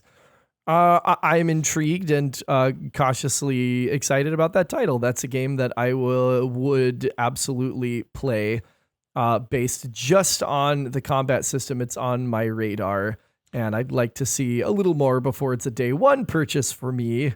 Because if I'm going to be plunking money down on a new console, got to keep a tight hold on my dollars with some borderline purchases. But I think it looks pretty good. I'm not interested in this. I know Brandon very much is. Secret of Mana is one of his favorite games ever. I played Secret of Mana with Brandon for a few hours and co-op through that game. Futzed through menus. Oh, that game's awful. That game's awful. My headcanon is that Secret of Mana was the straw that broke the camel's back and forced developers to completely revamp how you interface with games because it was so fucking bad. And I'm just going to pretend that was the catalyst for like modern menu design. And then Destiny happened. Yeah, now we have. Yeah, I was going to say Destiny. Yeah. They refucked it back up. Yeah, it's just, what if everyone just had a mouse, except they have to use this little nipple instead, and it's just fucking Imagine horrible. this. Don't just press the button, hold the button. Yeah. No! I wonder what a mana game in the current year looks like. I'm curious. And will it have that multiplayer aspect? Will a modern JRPG with like a couch co-op component like that could be really cool. And I have been on record, I will play anything if I'm in a room with my friends. I'll play mostly anything if I'm online with my friends. Not DayZ, mind you. Although if the next Warzone update is as bad as this last one, I might be. Yeah, it's a different equation that I'm having to work with when we're talking games I can play actively with my friends. So anyway, we have about a half an hour. Let's do a little bit of what we've been playing. Chris can talk about Prince of Persia. Nick, I'm sure you've been playing things this week. You've been iced in for 7 days or whatever. And I can talk about what I've not been playing, but preparing to play maybe. And boy, has it been a preparation. Yeah, I'll be very vague. I'm eating this fucking game up. It is scratching like every Metroid itch imaginable. And I think that the system's combat, especially the parry, feels good. And like I know what the commands are going to do and with what timing and with what distance, and that if I die, it's because I'm bad at game and not because the system is bad. And the traversal is outstanding. And I won't get into any specific ways in which you're able to start interacting with the environment, but they do some really interesting things that obviously like not in a Metroid game, because those have been pretty straight ahead until Dread introduced some new wrinkles. But the traversal is just fantastic. I'm having a great time combing over this map. It definitely deserves the accolades that it received. And I'm kind of here for if this could maybe kick off an era of devs going for just like really stylized and old looking 3D and just saying we're not going to invest a lot of resources in that department so we could just focus on how the fucking game works, because goddamn does it work in this game. And it's kind of a charming visual aesthetic that is not like quote unquote good. It looks old, but it looks like it's old on purpose, not because it's Skull Kong Island of Rise. You know what I mean? So that's all I'll say about Prince of Persia. I have a couple things down in the Gubrick already and some things that I'm waiting to continue to see how they shake out. And yep, that's where I'm at. I'm just eating it up. I'm really excited for my copy to arrive. Hopefully by Thursday. Wouldn't that just be delightful if that were actually true? Chris, what this further cements to my mind is that you need to play more Metroidvanias. I do. Good ones, specifically. I don't want to play them just to play the genre, because at that point, if I'm really feeling that itchy, I'd rather just like boot up Metroid Fusion on the NSO. You know what I mean? Because it's not just that I'm like combing a map and looking for stuff and doing all that. It's like, it's a damn good game that also does all of those things. Like Ubisoft played Metroid Dread and was like, can we do something like that? But with some like unique wrinkles? And apparently they can. Metroidvanias are the perfect genre of video game for me, a sicko who loves platforming and who likes combat, but not enough to like get deeply into a combat driven game. Like these games are driven by combat, but they're also driven by getting cool new things to make your combat even better. And then the boss fights are just like a puzzle challenge based on reflexes more so than like a combat scenario a lot of times. You will like this game. Yeah, I'm going to like this game. I know it. I have a dark secret to share with you guys. Oh no. What does that mean? Well, I'm fully off Pokemon. I'm not going to play any more of that game. I know exactly what it is. I've had my fill. It's fine. However, I've been going pretty hard playing. Hold on. Let me actually get the full title. Wonder in Deedlit's Labyrinth. Who's D-Lit? Deedlit these nuts. Record of loads ass. I already beat that game. I've been playing Atelier, Ryza, Ever Darkness, and The Secret Hideout. Is that the newest one that was drafted last year or picked up last year? That game is the third in the trilogy. I see. So I'm playing the first game, which I started a few years ago and was like, this is cute. This is fine. Did not hook me. But now it's got its dirty little claws in me. This game is well known for the cute girl with the thighs. And yes, she's cute. And yes, she's got them thighs. But it's also a totally delightful little RPG. And the systems are just scratching some itches, man. It's got the collecting, it's got crafting like you wouldn't believe. And the whole alchemy system that is the namesake. Like, this game is about running an alchemy shop, being a cute girl, and making like potions and shit. And just having little trials and tribulations with your gang of friends, and having very low stakes sort of adventures.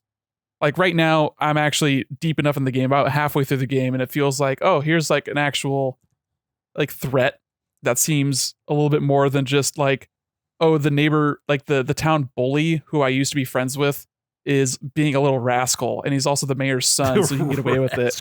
This game is full of rascals, and I don't know, it's just really delightful. The music is really charming and phenomenal. Like, there's so many good like 5/4 and 7/8 riffs in these goddamn jazz anime songs that are just like giving me stank face, and I'm just running around chopping down trees, fighting legally distinct slimes. They're called punies, and they are round and they are squishy, but they're not slimes. They're not Dragon Quest, but boy, they want to be Dragon Quest. But yeah, just having a good time. I'm far enough now that my crafting has gotten to the point where I'm actually able to dig really deep into the systems of creating better armor and weapons for my party.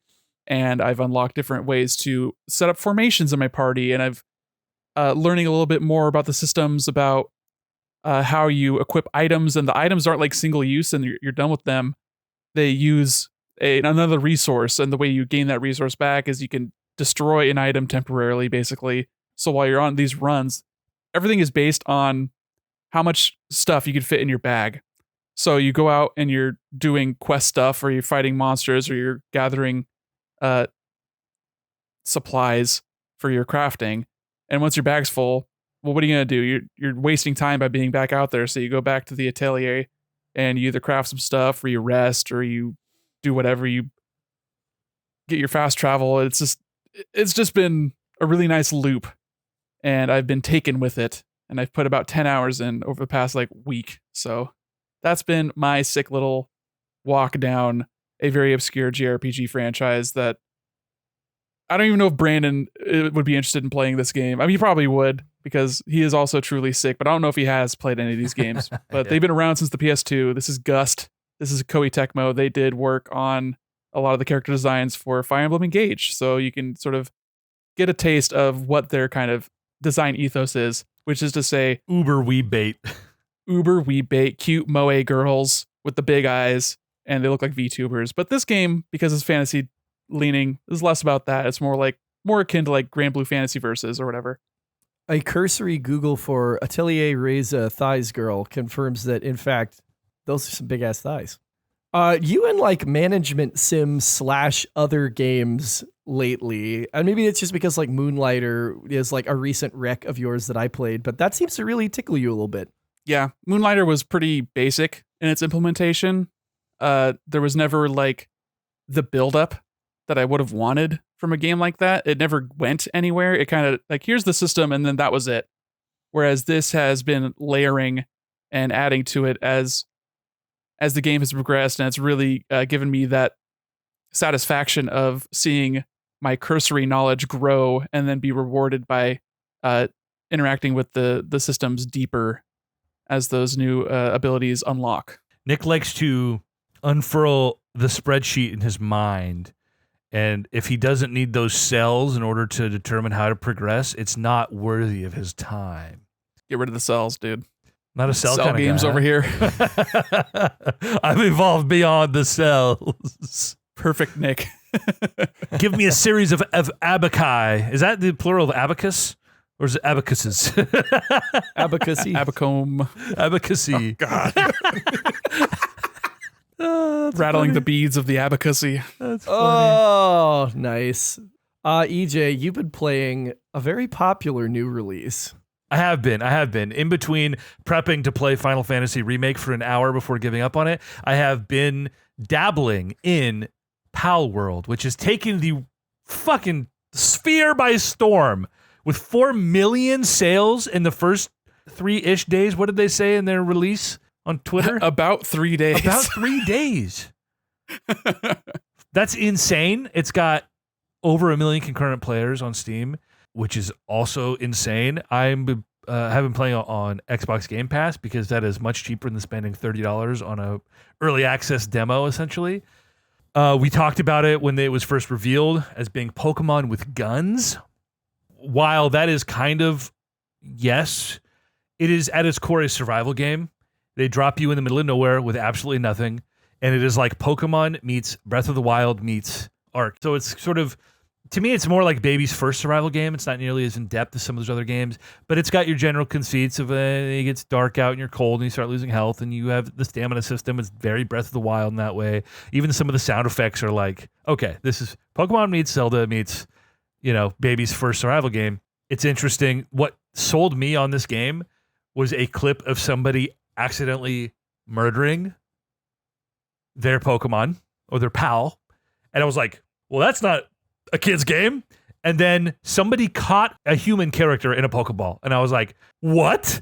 That's horrifying. Oh my God. And the little like text in the menu when you like go to your pal book or dex or whatever the Pokedex is in this game. And it's like, this is generally frowned upon. But still doable. But you can do it. Okay, this seems kind of crazy. So we downloaded it and we putzed around a while. It is a very broken game. Like there are things that are just so glaringly not right. Hitboxes and like collision with items in the world is so fucked up. And like at one point I got soft locked because a creature that I attacked started running at me and never entered its attack phase or animation. And it just was continually running into me. And my character was now locked in its chest, just being moved along as it ran at me. And I couldn't get out of it. And that happened 2 times where I'm just being like headbutted by like a deer, and I'm just stuck being ragdolled around while it runs, and it's not actually doing damage to me. I'm just stuck. It's as unforgiving as you would expect from a survival game. Like I got dropped in. There was a big like Meganium looking ass Pokemon, and I go up to it. And I'm like, hey buddy, and it just tail whips me into oblivion, and it restarts me, and it lets me choose where I want to restart. But instead of restarting on the starting island where like I would have resources and things to do, I just picked a random spot. And now I'm like, I am far from my friends and their base. So far, I have no stamina and virtually no resources. And I was thrown right into hard mode and mostly just fucked around, like experiencing all these glitches. I don't really have an opinion about it other than this is a very broken game. And if it released in this state, despite it being like a phenomenon all of a sudden, every YouTuber is talking about it. Somehow it's done the Pokemon Go thing. I don't know how that's happened. If this came out, it would get a fucking 58. There is not enough here yet. And this is why it's in early access. And if this is the peak of its popularity and they never do anything with all of this goodwill all of a sudden, there could be a really cool game here in 2 years. If they correct all of this and listen to the community and actually finish the game instead of taking the 4 million in sales and retiring. You know what I mean? Best ongoing game / community support at the Game Awards 2026. That's what 2027. Yeah, I would say, yeah. 27. That'd be wild. Yeah. No, if this developer / their CEO is still around in 2027, then I would be very surprised. They're going to take that money and run because they're about to get hit with the lawsuit of all lawsuits. As some of the Pokemon are definitely, let's just say, bear striking resemblances to actual Pokemon.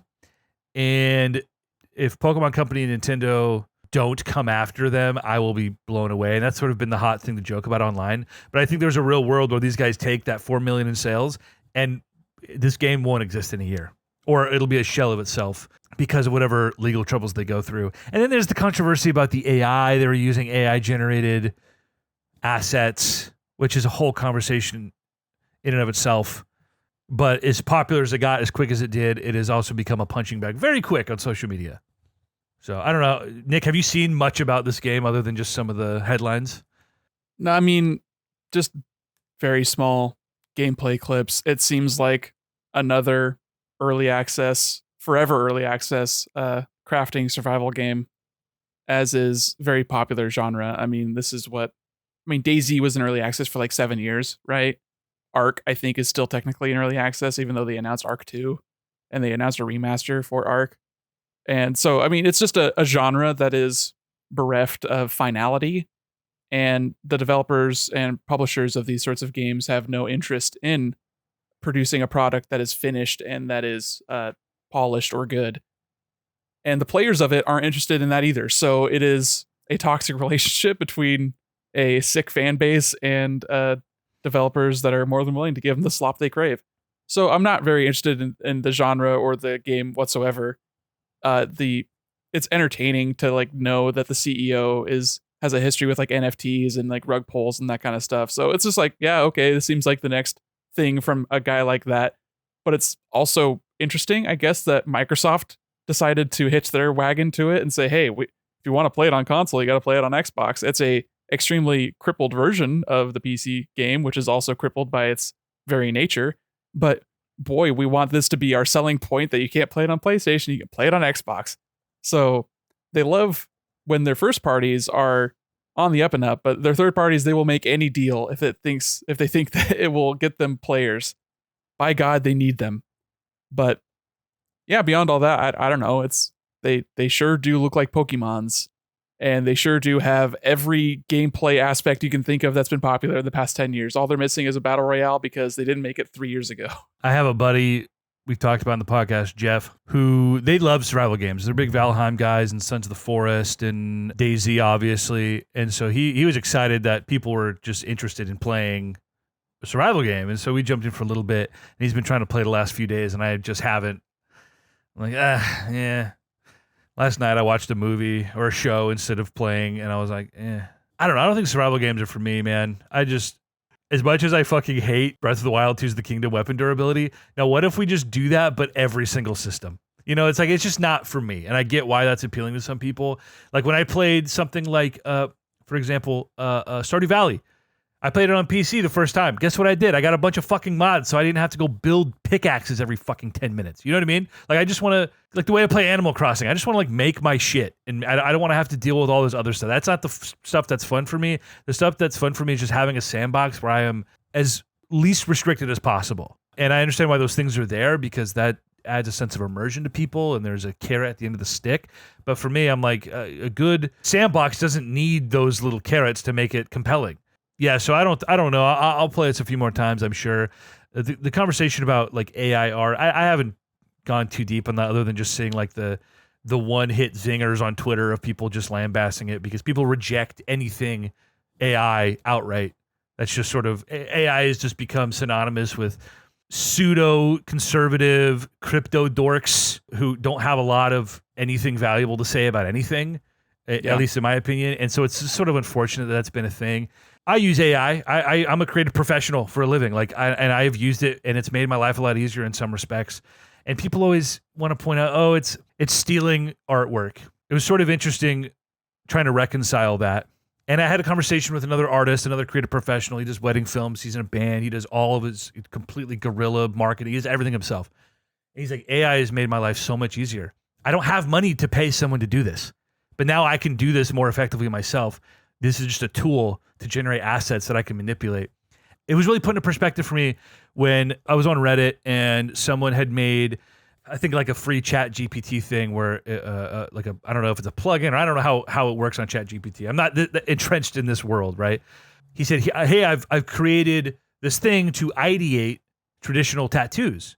And people, dude, it blew up on the sub, and people were so fucking mad, and every comment was like, fuck you, this is stupid, and all this shit. I'm like, I would never advocate for like making an AI generated thing and taking it to your artist and say, tattoo this on me. But as a way to ideate, and people are like, oh, it's stealing people's work. I'm like, what do you think every trad tattoo artist has done for 100 years? It's all referencing the same 14 fucking pieces of work. It's all stolen, quote unquote, if that's the argument you want to make. And then you get, well, it's a human doing it at least. No. It's either stolen or it's not. again, as a way to ideate, as a way to generate assets that you can manipulate on your own. Obviously, from an ethical perspective, companies replacing humans is unacceptable. That's the eventuality we're already facing. That's a different conversation to me than, this thing exists as a tool. And, you can start to get into the weeds of like, did fucking Adobe Lightroom replace, like you're just doing what you would do in a dark room, developing photos. You're just doing it more effectively with better tools. That replaced a bunch of jobs. Are we fucking angry about that? It's just another tool and we have to adapt.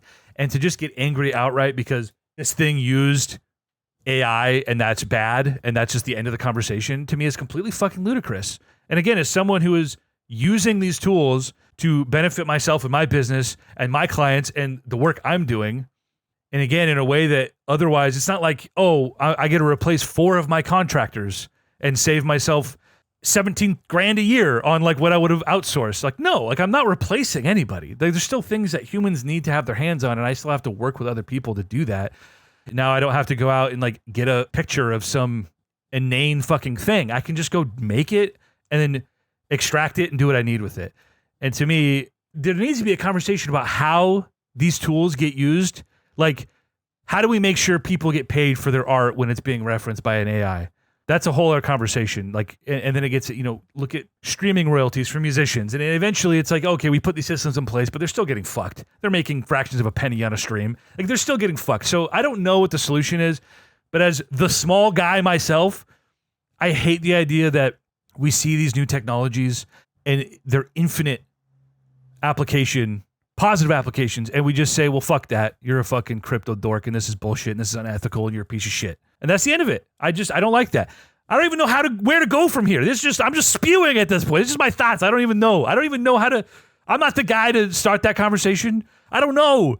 It doesn't help that, like you said, a lot of the people that are so firmly trying to sell the technology were the same or reeked of the same as everyone that was trying to sell NFTs. Yep. And trying to sell crypto as being the one true future. And like, sure, there can be technologies that are cool, but that doesn't necessarily speak to the ramifications of how they are utilized, where the money goes, because it's not going down. It never goes down. The money only goes up. So what are the systems in place that we can implement to restrict that as much as possible, futilely? But yeah, it's just been a shit show. Everyone gets in their feelings about it very heavily. We need good, smart regulation so that people aren't losing their jobs, and that, like the folks like you, EJ, who are like, I am in large part a one-man operation. You have other people you have to work with, but by and large, you own your own business, have like a quadrillion 1099s, I'm sure, at the end of the year. Many. For some, Yeah. So you're a guy that's like, this is making my life easier. You're the guy that, like, I don't know if Adobe has a generative AI software, but if they did, they would disingenuously put you in a commercial to try to sell that software to companies so that they don't have to pay people. That is not your fault, but this is why we need some guardrails here, and why we need not a bunch of like nonagenarians and octogenarians in fucking Congress who literally don't even know how to use Facebook or how Facebook generates revenue from fucking advertisements, which we saw in all of Lizard Zuck's congressional hearings a few years ago. We're like, how are you making money if you're not taking money from people? We sell ads. That is a real exchange in a congressional committee hearing. We need younger people who understand the ramifications of this and who aren't so entangled in a lot of that corporatism and stock trading. And, there's an app now that will let you invest the way that your congressional representatives and senators are investing. Oh my God. If that catches on, level the fucking playing field. So anyway, yeah, God forbid we have some nuance in the conversation and that we can use these things to genuinely help make people's lives easier while also not putting people out of work. God forbid we have some nuance in that conversation. It was funny. I was texting Brandon earlier about Indiana Jones specifically. I'd asked his thoughts on it, and we kind of got into a little bit of an argument about like, he's like, Nick and Chris clown you because your first thing you talk about is graphics. Like, how does it look? I feel like more often than not, the way a game looks is telling. Companies don't willingly sacrifice the thing that is most marketable in order to like make their systems be better. If the first thing they show you is a game that looks kind of shitty, that should be telling. Visually, I mean. That should be telling. Not that bad-looking games can't have good gameplay and vice versa, but I'm just saying that is not a commentary on a studio's ability or the quality of what they're able to output necessarily. It is a commentary on the business, on the suits. This is a budget allocation thing. It is a time thing. And at the end of the day, like you said, in this corporatist world we live in, it all comes from those fucking guys at the top, the suits, who are the ones who are really calling the shots, and everybody else has to just fall in line. So it fucking sucks at the idea that they can say, all right, I'm going to lay off 25% of my staff, and we can outsource all of this asset generation to fucking Midjourney or whatever, and pay them a lump sum every year to use their tools. And that obfuscates the conversation about how this technology can apply to actual creatives, people who just want to make good things.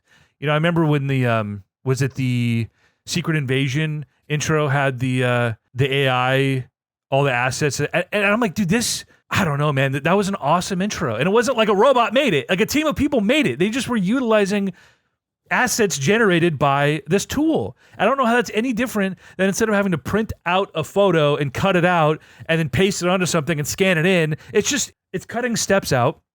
And again, if the conversation is strictly about like commerce and hours worked, you know, then you get into the disingenuous arguments about like, I'm like, well, we should keep coal because it keeps more people employed than if we were to switch to X, Y, and Z. It's like, if that's the only consideration, we have to adapt to this technology. And there's a fine line between like adapting to it on a creative level and adapting to it as a society, and our corporatist overlords adapting to it in a way that isn't just, again, cutting jobs willy-nilly because it makes their CEO a few more bucks. So again, it's such a hard conversation to have, but just as far as art departments using these tools, I don't want to fucking even hear about how that is unethical. That's completely ludicrous to me. And that's what this conversation is about. The bigger conversation around it and why so many people are just like carte blanche not doing it right now is licensing or lack thereof for the images that are being used and how people are being paid or not paid in a lot of cases for that library. Like, I think we need some clear cut, again, like regulation that it should be illegal for you to be using stuff that you have not paid a license fee for in a generative software. Because otherwise, eventually, we're going to reach this terminal point, which maybe isn't even that far off, where the body of AI generated art that has been taken from non-licensed art that people should have been paid for is going to be substantive enough that they're going to go, well, we don't need to license any of your stuff anymore. Like, we have this whole body of stuff that we've made that you didn't tell us we couldn't make. So I just like it's got to be done quickly, and it's got to be done in a way that is going to, in perpetuity, continue to like make Midjourney, for example, pay people on a yearly basis if they're going to be using their images.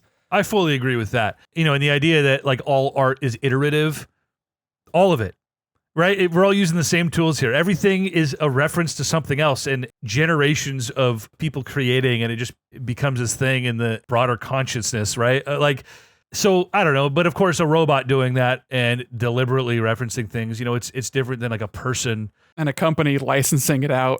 Exactly. So yeah, that's the solution. Obviously, is like machine learning softwares have to be paying people for anything that's referencing, and then it has to be on a yearly basis. But again, like we've seen with music, like I said earlier, great, that'll work great on fucking paper, right? Until it doesn't, and it just becomes another way to exploit workers, essentially, you know? And then you get into musicians selling their catalogs and what that means and what it doesn't mean. And like, God, I can't believe I'm positively referencing Taylor Swift on this podcast, but the fact that like her awareness that selling that catalog did not preclude her from doing re-recordings of these things, which then became like a really cool thing for the fan base to hear. However old Taylor Swift is, I don't know how old she is, like reworking on the music that she wrote when she was in her like late teens or early 20s, and like the richness that comes with revisiting that material. Like, but the fact that we have to go to loopholes to get there, and people selling the rights to their shit that they literally made, like of their own imagination and creativity, like it just sucks. That is a cool loophole for musicians. Like, you've got your mechanical rights, and then as a writer, you're entitled, as a musician, as a songwriter, right? The mechanicals might be fully owned by a label. At the end of the day, if you're Taylor Swift, you can afford to go out and re-record all of that and sell it yourself. And now that label's not going to make a fucking dime from you. And that's awesome. It's also something that only the Taylor Swifts can really do at a broad level, you know? And so how do we get to that point where the gap between me and Taylor Swift is not the chasm that it is? How do we actually empower the little person to have that same agency? Let's keep that gap as wide as possible. Okay. IMHO. Physical distance, I mean. Physical keep her far distance. away from you. I'm of age, so I don't think she would want anything to do with me anyway. Ooh. So That's I am of age. painfully accurate. Look it up 2 times. The man of the plums to say it. 3 times. Oh, man. We do have to wrap it up. We'll talk Final Fantasy next week.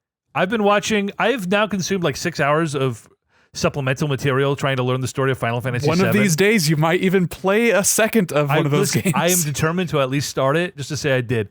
And if I can actually get into it, dude, the story of Final Fantasy VII is cool. Those characters seem cool. It's awesome. Cloud seems like an unwell pissant, and Sephiroth is tight as fuck. And I'm like, how could I not be rooting for that guy? Main characters in JRPGs are bad. Villains in JRPGs are cool. I'm learning. You're learning. I'm learning this. Yeah, I mean, Cloud kind of started the anti-hero thing, or at least put it in the mainstream in a way that wasn't as popular. Because like Terra's a great protagonist, I think, and is very much not the like brooding sort of pissant, as you so eloquently put it.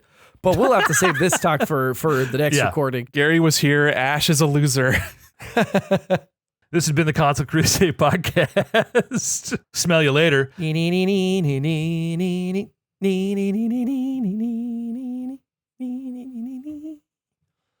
Put a studio fade in there for you.